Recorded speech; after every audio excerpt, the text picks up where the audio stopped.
Apurva madam, please begin. Yes. Good morning to everyone. Greetings from Tinkering Hub, Parole University. We are happy to share with you that Tinkering Hub has organized a webinar on session hijacking, exploitations, and countermeasures. The speaker of today's webinar is Mr. Shailesh Sichan sir, who is working as a security operations and threat intelligence lead at Syngenta, Pune. So, without any further ado, I would request Shailesh sir to begin with the session. So, please start. Yeah, thank you very much. Hello, everyone. Good morning. So, first of all, thank you very much. I'm very pleased to have been invited to have this session. And I believe I'll keep it simple so that everybody understands and everybody know what is all about we are talking. So today we are talking about session hijacking, exploitation, and countermeasures. So while we say session hijacking, everybody knows what is session hijacking, or possibly everybody knows what is session hijacking. So if you see, how do we understand a session and how it can be hijacked, right? So while we use daily on a routine basis, we use hundreds of apps, hundreds of websites, we do surf on internet, we use our interactive applications and all this. Everything is going back somewhere and taking data and coming back to us. And everything is related with a session. So while you say a client session or a application session, while we talk about application session, it can be your web browsing session or a mobile app or any other different application which is talking to the respective server or from wherever, web server or anything, and getting information out of that. Now, if we simplify this term, then it is to hijack your active or the live session which has been used. If that active session is to be hijacked, then somebody has to be standing in the middle, man in the middle, what we call. Now, how this happens? So ultimately, while you get into an app, while you go to your Google app or Gmail or your Facebook, you definitely has to enter your user ID and password. And what we don't do is what we don't want to is to repeatedly enter our user ID passwords. That's why we say, okay, save my password or remember my password. Whenever I'll start the session again, it will automatically punch in the password. Now, what happens at that point? All this information of your active session, what is the session ID generated from the server, is all been stored in cookies. There are many ways by which people can take out your cookies by infecting, getting into your machine, getting into the infected web server, and from there they'll gain the access to this information.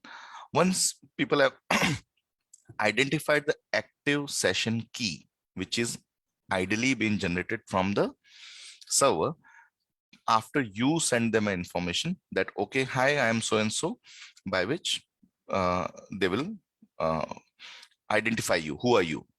So if we try to see here, so this is a very simplified way, is attacker can monitor the session.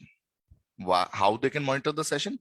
By having access to your browser, by having a malicious code on your machine, malicious code on the on the server side, or by intercepting the traffic.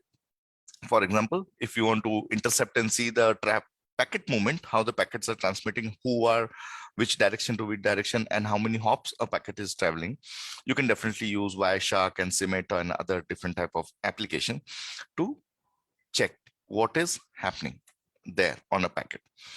Now, if an interceptor is already on your machine or sitting on the weakly secured Wi-Fi's and network areas where you see passwords are very weak, somebody can crack into those Wi-Fi routers. And in this particular situation, somebody on the way is monitoring that particular weak link. And they try to periodically check, inject their codes into the session. While we say inject their code into the sessions, it can be a code which is directly interacting to your web browser in the background, right? So while this is happening, somebody is seeing it. However, first time once you provided your user ID and password to the server or to the application, that application knows who are you. For example, here we take an example of Bob. So Bob says hi. So it's a authentication goes to the server, and Bob's machine talks, and the interceptor is sitting in between.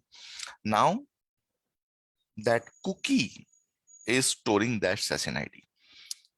And if the session ID can be taken over, or the cookie can be read on your machine by having a malicious code on your machine, or a weak or a particular add-in on your browser, then it can be directly taken over. Now, as soon as somebody takes in your key, the session key, then they can pretend to be you instead of you directly talking. Now, while we see sessions are made to be longer and longer, because people do not want this interruption of getting again and again authenticated, ask for a multi-factor authentication or anything else, then they will continue to keep the session alive. Now, while we do this, the more your browser is open, the more time the session is alive, it will get into a vulnerable situation, where if your vulnerability on a machine can be exploited, or a session can be taken over. While we say a session can be taken over, it is very simple to read something from your machine.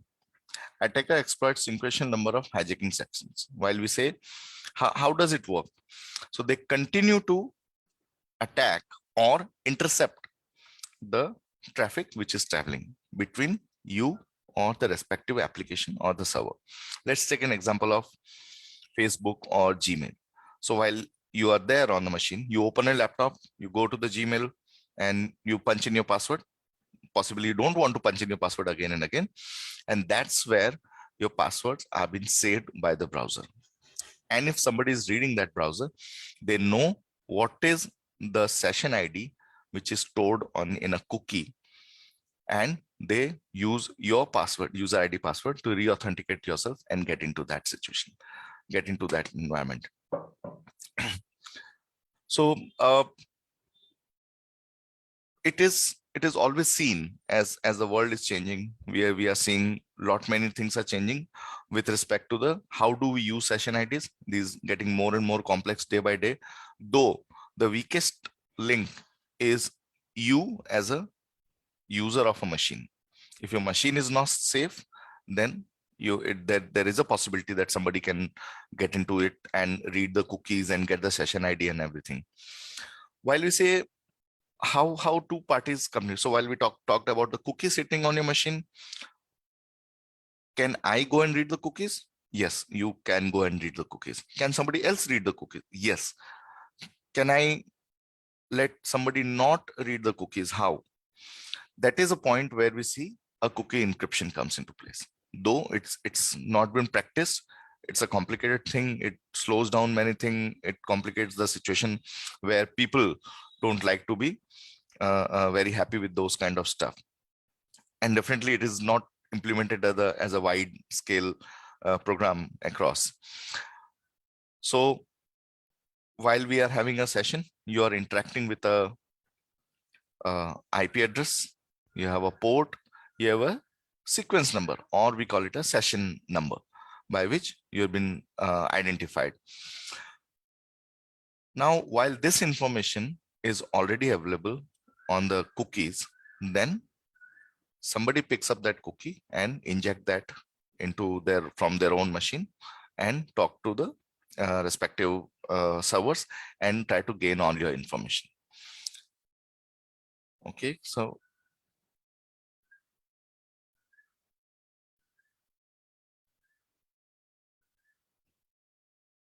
okay, yeah. So at this point, how do we say what do we do in this situation and why it happens? So HTTP is stateless. Why we say HTTP is a widely used protocol, right? So it is all our web browsing and everything is a widely used protocol where HTTP is always there. Now, HTTP doesn't stick to something. It is dynamic. and it will continue to operate in the situation wherever, how do you interact, and it keeps on going with multiple sessions. So while I say multiple sessions, you are on a one page of an application. When you jump to another page of an application, the HTTP state keep on changing, right? And at this point also, your session ID remains the same. If we talk about session time, which is like how do we see for how long I'm there and who can come into this place. Now we interact in a daily routine with two different type of applications, or many, but I'm taking an example of two. One side is a social media and one side is your banking. So while we say banking, you might have observed it is always HTTPS. So that it's an encrypted traffic and nobody can intercept that encrypted traffic. Second is the session time. So if you go to a bank website, you log in, you jump from one page to another, though your session ID is still there in this cookie, which is written, and your user ID's password are also traveling, though they are traveling with the encrypted mode. However, it is also getting stored somewhere on your machine. Sometimes you save it, sometimes you don't save it, but still the traces of those can be identified from a local machine. Now, while you are on a bank website, you jump in from one page to another, the server of the bank knows you are still interacting. As soon as you leave the session open, do not interact, it logs out. While we say log out, it's a very important aspect where we say end the session, do not use the session key again because the system is logged out. Whenever you re-authenticate yourself again, then it will give you a new session key, new encrypted channel to interact, and you can continue to do your respective work. However, if we talk about the social media apps or any other apps sitting on your mobile phone and all, which may gain access to a certain level of access to the information, but not always everything. Now, while we are on a social media app, your user ID password might be protected with one-time multi-factor authentication. You punch in the code at that time. However, it remains for a longer duration. And if you are unattended, though your data transfer is continue to happen between the site and your machine or your respective browser, because it keeps on refreshing. So you might have seen the refresh rates are different on different apps, and they accordingly they can continue to refresh. So while this refresh is also happening, at this point also somebody injects some code into your machine or reads the session ID, then they can pretend to be you and continue to use your session for their own benefits. Now, as you all know, like if session hijacking is something which is not very frequently seen, but it is more or less been used to take out your information, use it, store it for some time, then use it against you to phish you in or to attack you on a different situations, right? So you may getting spams, phishing emails. Your PC compromise can be easily taken care. Your malicious code can be injected on your machine if you're already identified with that personal information or social media information, that you are a renowned guy or you hold an influential position, then these attacks becomes more prevalent, situational, where people want to take an advantage of that situation, right?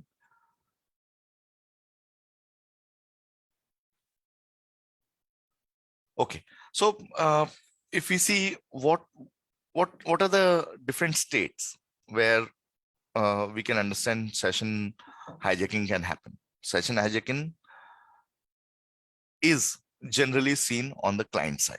However, at the same time, equally, the servers also been getting targeted because while you are hijacking a session ID, if you inspect a packet, if you can break the packet, then you can get it from the network itself.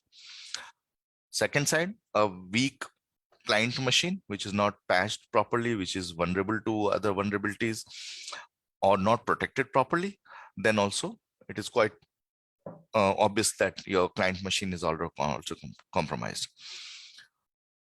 While we say golden rules of web application security, now web application security is an aspect where you give access to a certain level of data to somebody and certain level of data not to somebody. For example, if you are using a mobile app to interact with your bank to find out information and do some transactions, not do all the transactions. So that is the level of access you can get, provide it to the application, from the application to your respective other apps. For example, while you log into your YouTube or something, they ask you, okay, from where do you want to authenticate yourself? You want to use the email number, or you want to use your active Facebook account or something else, where you give them a right to authenticate against you. While you do that, all this information has been already transmitted to the other side, right? Now again, same thing happens. Your application, if the application protocols or the application web security is not enough, then it will not work as per the expectation. And if those are not authorized apps or something, then who is accessing that information, who's not, that's a different thing. Now, cookies and hidden fields. Now, while we talked about too much about cookies, because session hijacking is more or less is more prevalent to be used against your information saved in cookies itself. It is always a cookie from where it can be hijacked or something. Now, while we say, why should we do cookies? Why we should have cookies, or can I continue to delete cookies?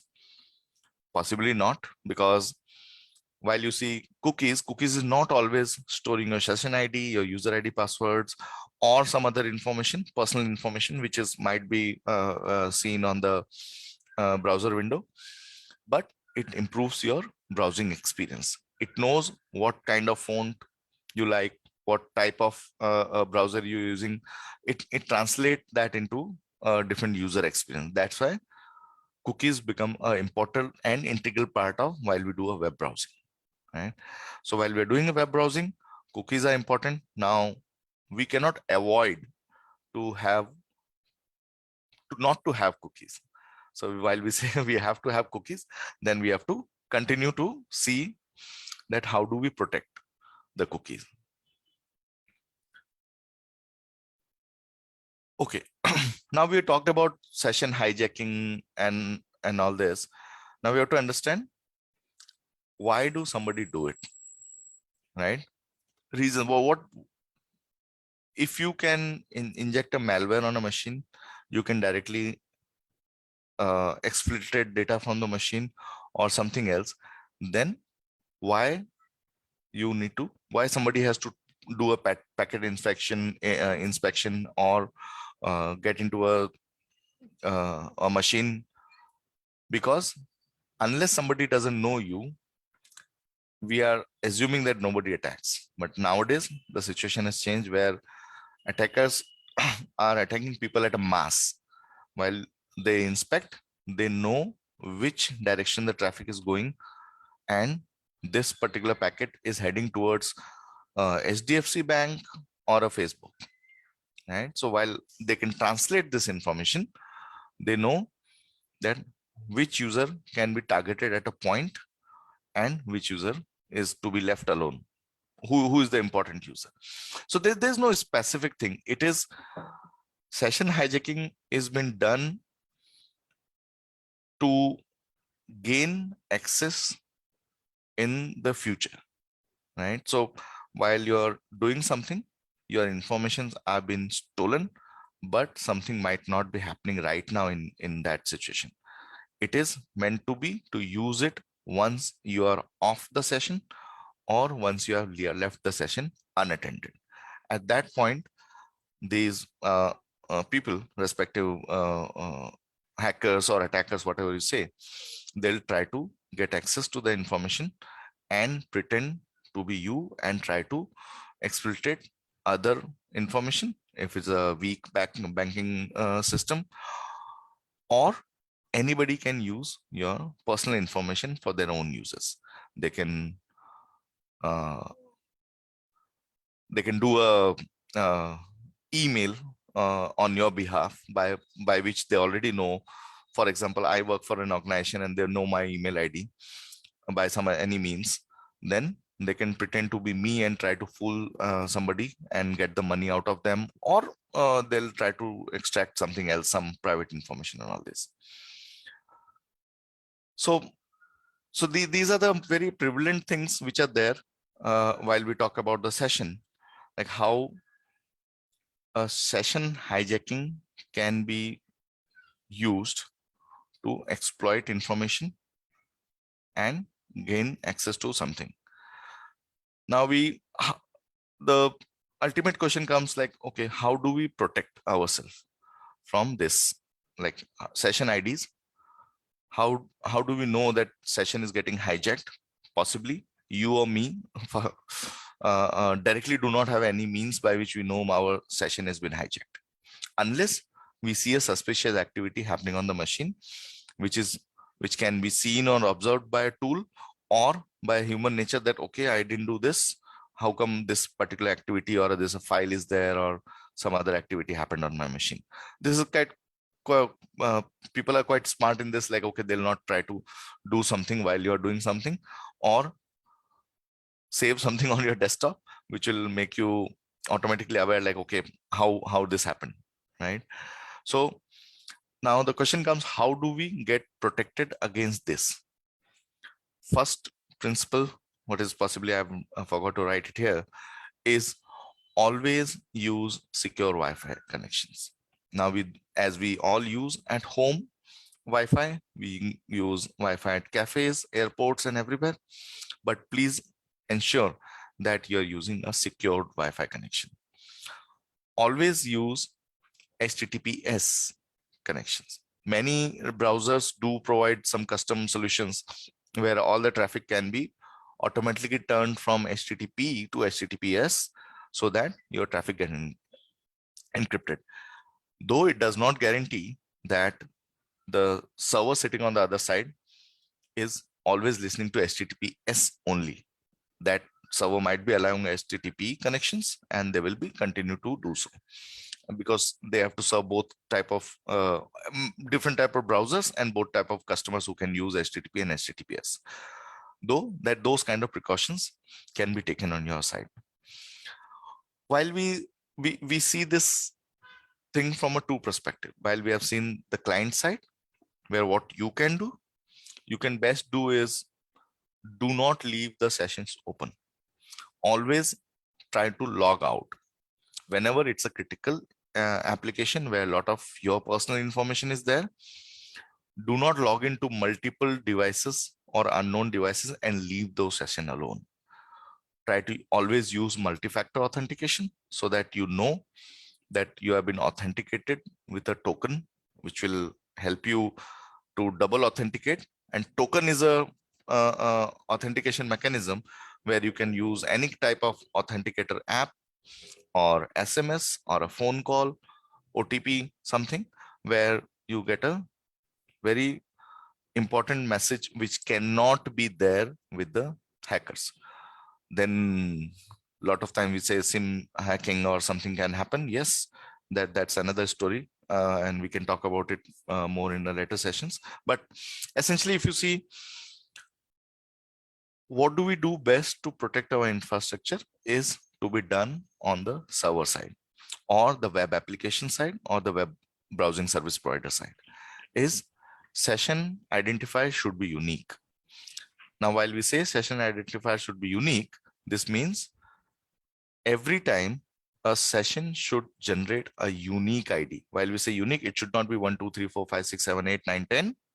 Next time 1, 2, 3, 4, 5, 6, 7, 8, 9, 10, 1, and again 1, 2, 3, 4, 1, 2, 3, 4 getting added. Or the numbers are getting into sequential mode. It should be random numbers and system. For example, if we talk about Facebook servers keep on generating millions and millions of session IDs per second. While they do this, it is sometimes becomes very difficult that session IDs are not repeated. You can assume if a session ID is got repeated, then a person who is already in a session and a person who got the repeated session ID, you both are logged into a same session. You can see his or her information and they can see your information upfront. And so your page, your photos get mixed, yeah, what all can happen. That's why Facebook kind of companies, they ensure every time they're generating a session ID that is absolutely unique.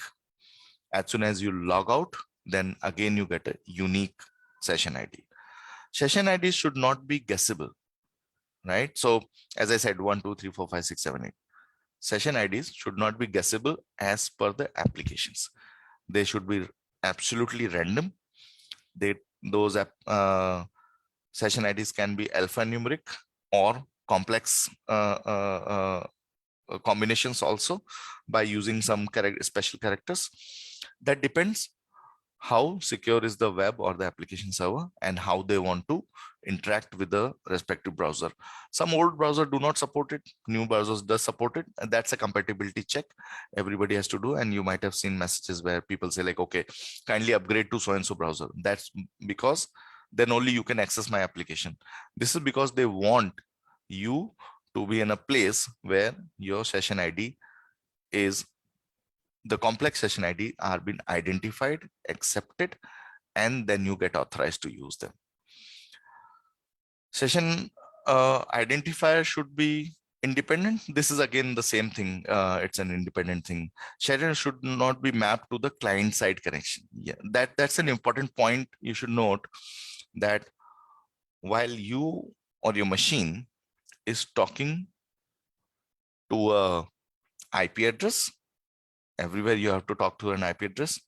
You're talking through a specific port and whatever type of encryption you are using, or you may not be using an encryption. Now, if the session ID is getting mapped to the client, the example is while your laptop is being mapped to have access to Facebook or Google, or sometime you might have seen a message, you have been logged in from, XYZ device. While you say XYZ device, then your client laptop or your desktop or your mobile phone is been mapped to the session ID and said that from this device, if the connection is coming, trust it. Now validate the session ID. If authenticate the user if he or she is logged out, and secondly, if she is kept the session open, then accordingly the whatever is the behavior of the application, that will continue to do so. So while we say, sorry, I said should not be, it should be mapped. So while we do this, then anybody who's trying to intercept that traffic will be identified to be coming from a particular device. And we trust that, or the application service provider will trust that you are you authorized user for that device, that is your device, and you authorize yourself to use it on multiple devices. While we do this, this gives a certain level of confidence to the service provider and to you also, that whenever I access Facebook from, for example, I am sitting in Pune, you're sitting in some other state of India, and would you like to see a message which tells, okay, your Facebook session has been logged in, tried to log in from California. if that happens, then you should be always surprised, right? So this mapping will ensure that a trusted connection has been built. This, in while we say mapped session always gives this translated in encapsulated packets which know from where you're coming, how you're coming, which ID you're carrying, and in case there is a multi-factor authentication, then yes, this is the multi-factor authenticator which has been done, and that should also expire in some time. We have seen cases where multi-factor authentication also can be hacked and can be taken over, and that's a different topic where we can see like, okay, what can be done to do the safeguarding or the multi-factor authentication, right? So more or less this is it from my side, guys.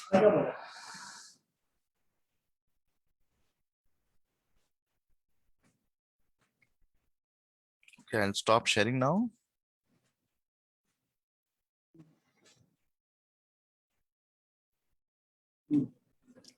Apurva, over to you.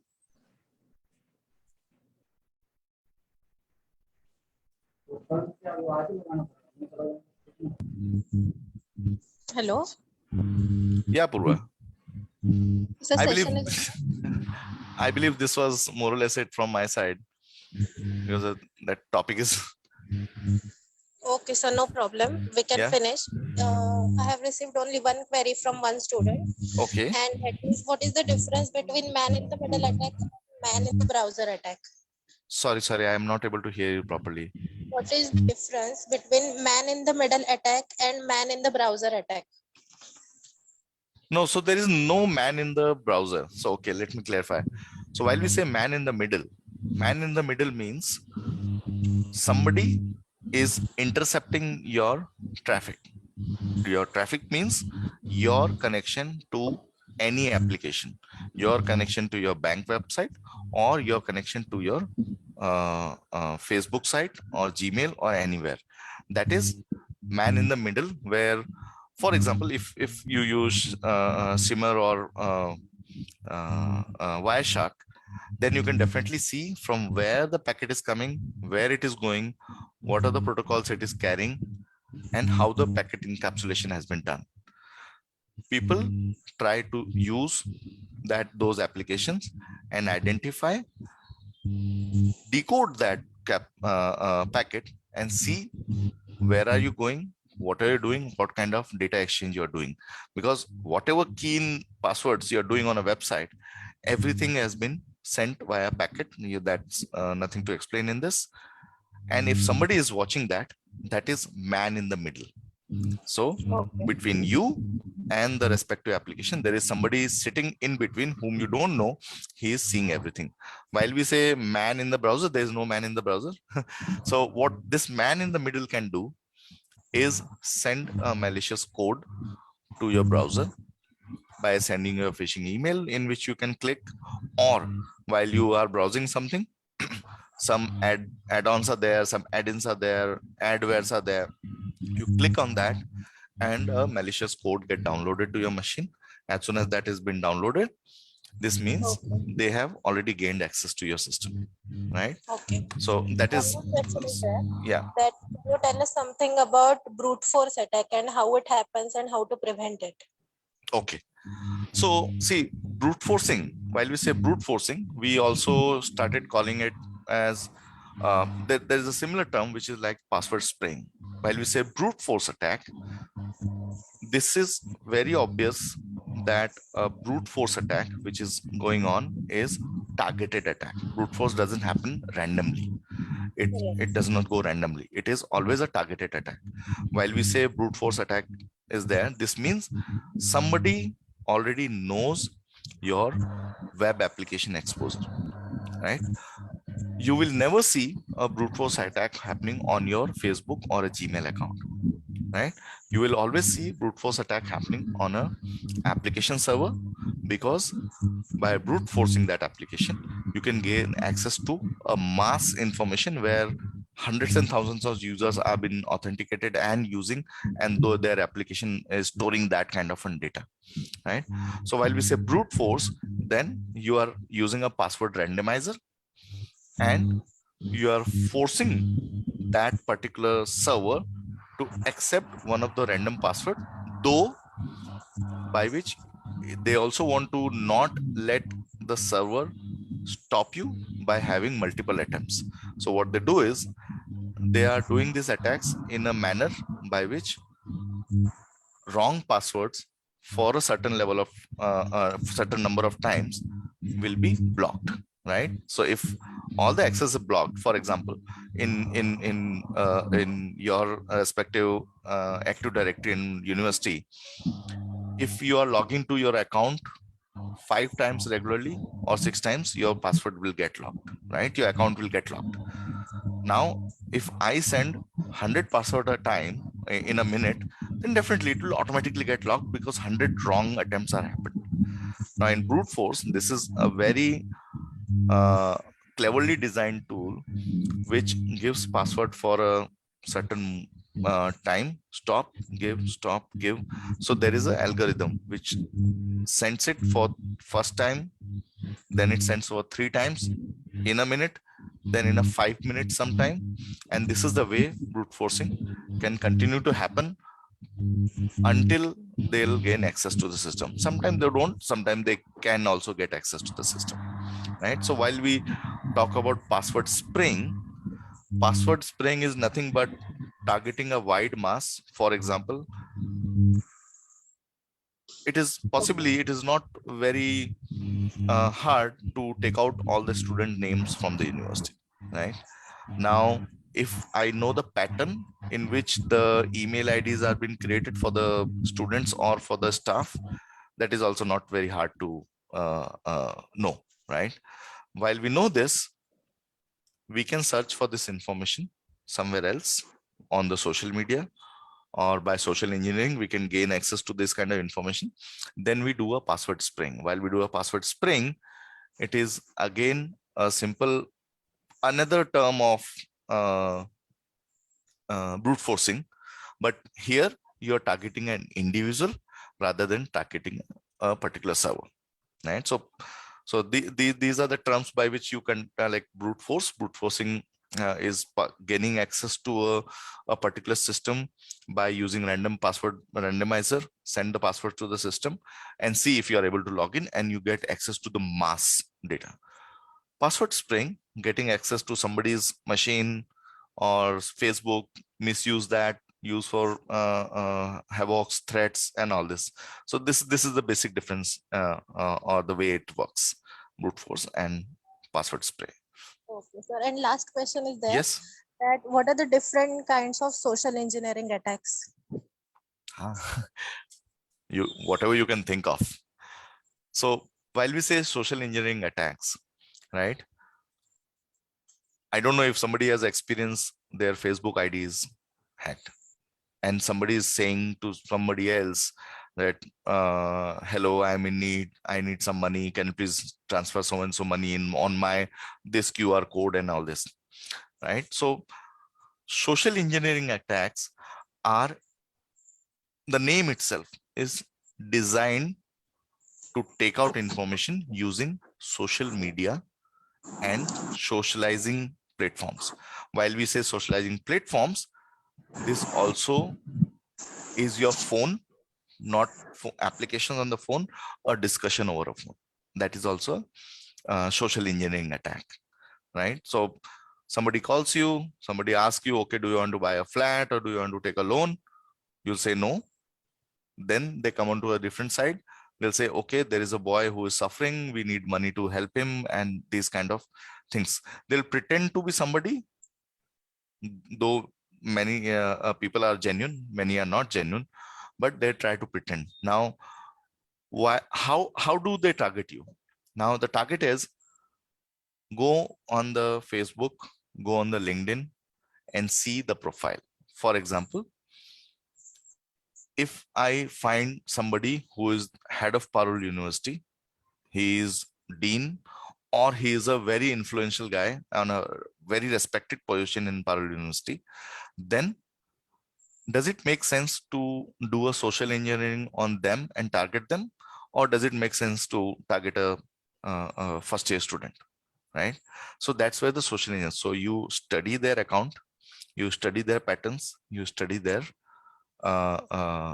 posts on the respective media, and this is the way you gain access to many other information. Now, what do you do out of it? Now, if you're an influential guy, then definitely you would love to get into their bank accounts. Now you start sending them phishing emails. A wrong click, give all the information of your cookies to somebody. A wrong click can download something which you don't know, and you see that nothing is on the page. The page is blank. It says the files, website not found. It does not mean that nothing happened, right? Or you continue to brute force, sorry, hack the account of Mr. XYZ of the university and try to gain access. Now you try to deface somebody's reputation, or you want to extract money or something.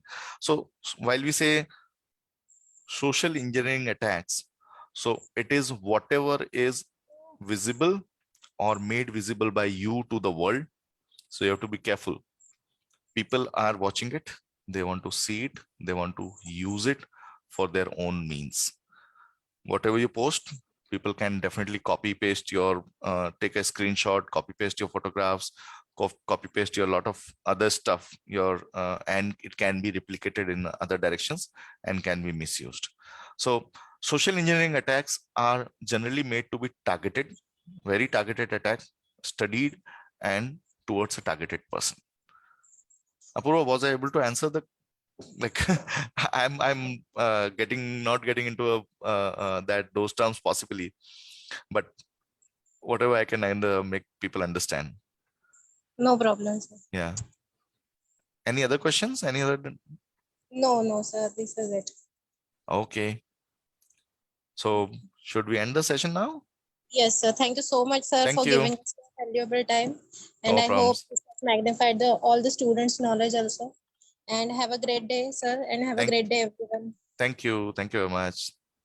Vivek, sir, we can end the webinar. Vivek, sir.